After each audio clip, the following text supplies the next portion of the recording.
It's the first of the month, you're scrolling through your bank transactions, and there they are, one after another. $12.99, $9.99, $14.99, $6.99. Little charges you barely notice anymore. Netflix, Spotify, that meditation app you used twice, the cloud storage because your phone was full, the meal kit service you keep meaning to cancel. You add them up in your head, maybe $80, maybe $100. You're not even sure. And here's the weird part. You can't remember the last time you actually thought about whether you wanted these things. They just exist. They've been charging you for months, maybe years, and you've stopped seeing them. So I did something kind of extreme. I canceled everything, every single subscription, for 60 days, just to see what would actually happen. My name's Peter, and if you've ever looked at your bank statement and wondered where all the small charges are actually taking you, and whether you'd even miss them if they were gone, make sure you hit that subscribe button, because what I found wasn't what I expected at all. Let's start with what I was actually spending before I cancel everything. Netflix, $15.99 a month. Disney Plus, $10.99. Spotify, $10.99. YouTube Premium, $13.99. That's $52 just for streaming and music. Then there's the stuff you don't really think about. iCloud storage, $2.99. Google Photos, $1.99. That VPN you got because everyone said you needed it, $12.99.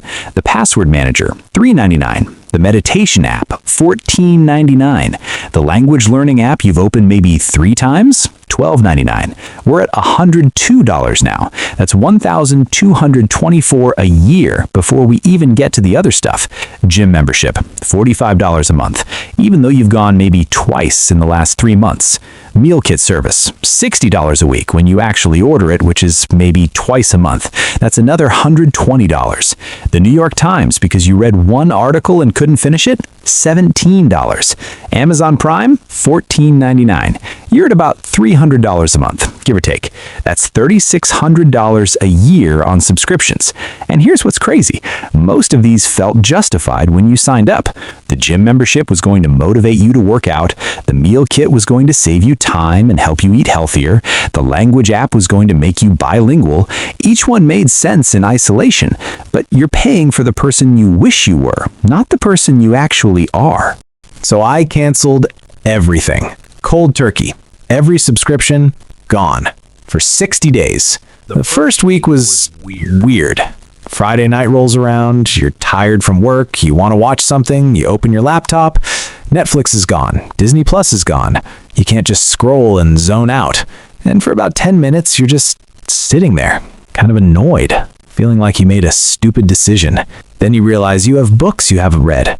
You've got a whole hard drive full of movies you downloaded years ago and never watched.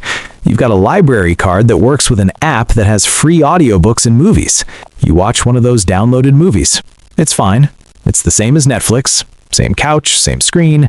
The only difference is you didn't pay $16 this month for the privilege. Week 2, you want to listen to music. Spotify's gone. So you use YouTube with ads, which is annoying for about a day. Then you remember your old MP3 collection. You remember radio still exists. You remember that free Spotify tier you never used because you were already paying for premium. The gym membership, that one's easy. You haven't been in months. You cancel it and you feel nothing. No guilt, no loss, just relief that you're not paying $45 a month for something you're not using. The meal kit service, you thought you'd miss the convenience, but you start buying groceries more intentionally. You meal prep on Sundays. It takes maybe an hour and saves you $120 a month. By week 3, something starts to happen. You're not thinking about what you're missing, you're thinking about what you're not spending. You check your bank account at the end of the first month, all those little charges that usually appear on the first, they're not there. Your account has about $280 more in it than it normally would, and that number just sits there, growing. Most people think subscriptions are about convenience. That's what they sell you. For just $10 a month, you get unlimited access, save time, premium experience, cancel anytime. But that's not what subscriptions actually are. Subscriptions are a bet that you'll forget about them, that they'll become invisible. The $10 a month will stop registering as money you're spending and start feeling like just the cost of being alive. And it works. because each one is small enough that canceling it feels petty. Like, who cares about $3.99? Who's going to stress about $10.99? It's the cost of lunch. It's nothing. But here's the thing. It's not nothing when you add it all up. $300 a month is $3,600 a year. That's a decent vacation. That's a down payment on a car. That's 6 months of emergency savings if you live lean. And the really insidious part? Most subscriptions aren't making your life better. They're just making it easier to avoid making decisions. You don't have to decide what to watch because Netflix has infinite content. You don't have to think about what to make for dinner because the meal kit decides for you. You don't have to figure out how to work out because the gym membership is supposed to motivate you. You're paying for the illusion of productivity and the absence of friction. But you're not actually more productive. You're not actually healthier. You're just subscribed. Here's what I realized around week 4. I didn't miss any of it. Not the streaming services, not the apps, not the gym. None of it was actually adding value to my life. They were just there, background noise that cost money. The things I actually used, I found free alternatives. The things I didn't use, I should have canceled them years ago. And there's this psychological shift that happens when you cancel everything. You stop asking, can I afford this subscription? And start asking, is this worth it? Because when you're already subscribed to 15 things, adding number 16 feels easy. It's just another $10. But when you've canceled everything and you're thinking about resubscribing, you have to actually justify it. You have to decide if that thing is worth more than the money. Most of the time, it's not.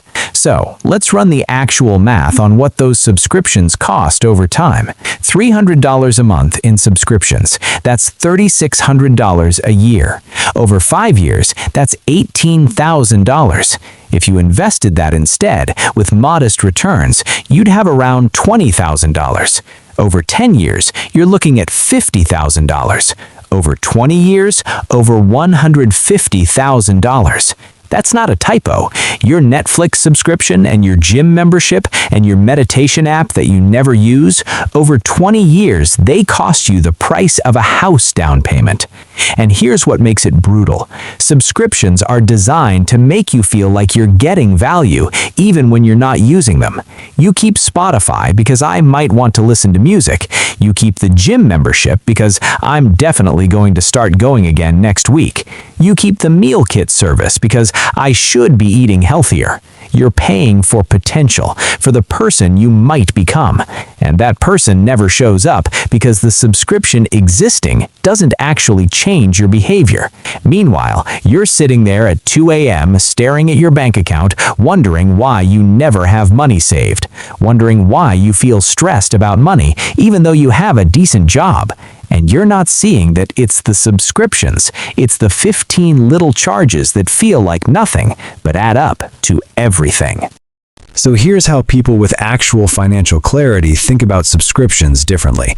And I'm not talking about extreme minimalists or people who live in vans. I'm talking about normal people who just get it. When they see a subscription offer, they don't think, can I afford $10 a month? They think, will I actually use this enough to justify $120 a year? Because $10 a month sounds trivial, $120 a year sounds significant. And when you frame it annually, suddenly you're asking better questions. Will I watch enough Netflix this year to justify $192? Maybe. Will I use that meditation app enough to justify $180? Probably not. They're ruthless about canceling things they're not actively using, not things they might use someday, things they're using right now, this month, this week. If they haven't used a subscription in 30 days, it's gone. No guilt, no, but I might need it later, gone. And here's what happens when you think this way. You stop having subscriptions you forgot about. You stop getting charged for things you don't use. You stop feeling like money is disappearing into thin air. You check your bank account and you know exactly where your money went because you chose where it went. You're not surprised by charges. You're not wondering what that $14.99 was for. And the money you're not spending on subscriptions, that's money you can actually use. Save it, invest it, spend it on something that actually matters to you, not something that auto-renewed because you forgot to cancel. After 60 days, I sat down and thought about what I actually wanted to resubscribe to. Netflix? Honestly, no. I'd been fine without it. I realized I was keeping it out of habit, not because I was watching it every day. Spotify?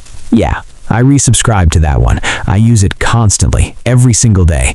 That $11 a month is worth it. The gym? No. I started working out at home with YouTube videos. Free, just as effective. The meal kit service? No. I'd learned to grocery shop better. I was actually spending less and eating better food. Most of the apps? Gone. Never resubscribed. Didn't miss them at all. Out of about $300 a month in subscriptions, I kept maybe $50 worth, the stuff I actually used, the stuff that genuinely made my life better. The other $250? That's $3,000 a year I was spending on nothing, on digital clutter, on services I thought I needed, but actually didn't. Now, let me be very clear about something. This isn't about deprivation. This isn't about living like a monk and never enjoying anything. But here's what this actually does. It makes you intentional. It forces you to decide what actually adds value to your life versus what you're just paying for out of inertia. And that intentionality, that's where the power is. Because most people are spending money on subscriptions they don't think about, don't use, and wouldn't miss if they were gone. They're just paying because they already started paying, and canceling feels like effort.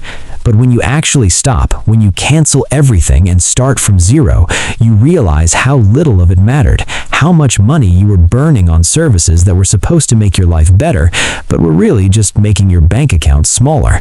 This isn't sexy. Nobody's impressed that you canceled your subscriptions. Your friends aren't going to celebrate that you're not paying for a gym you don't use. There's no viral moment.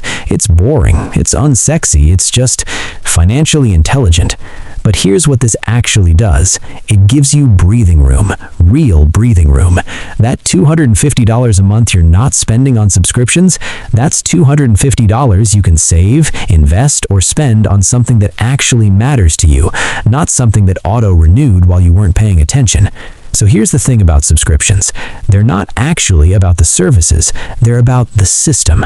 Companies know that if they can get you to subscribe, you probably won't cancel. You'll keep paying month after month, year after year, even if you're barely using it, even if you're not using it at all. And most people play along. They keep paying because $10 feels like nothing and canceling feels like effort. But those $10 charges add up to thousands of dollars a year, thousands of dollars on things they don't use, don't need, and wouldn't buy if they had to make the decision every month. But once you cancel everything and start from zero, you're making active decisions instead of passive ones. You're choosing what to pay for instead of just paying because you're already paying. This feels extreme, because it is extreme. Canceling everything isn't normal. Most people will think you're being ridiculous. It's just $10. Everyone has Netflix. You need Spotify. But the people who are actually financially secure, they're not paying for 15 subscriptions they don't use. They're paying for maybe 3 that they actively use and genuinely value. The rest? Cut. Gone. Not worth it. Every subscription is a question. Is this worth more than the money? Most of the time, if you're honest, the answer is no. Thanks for watching.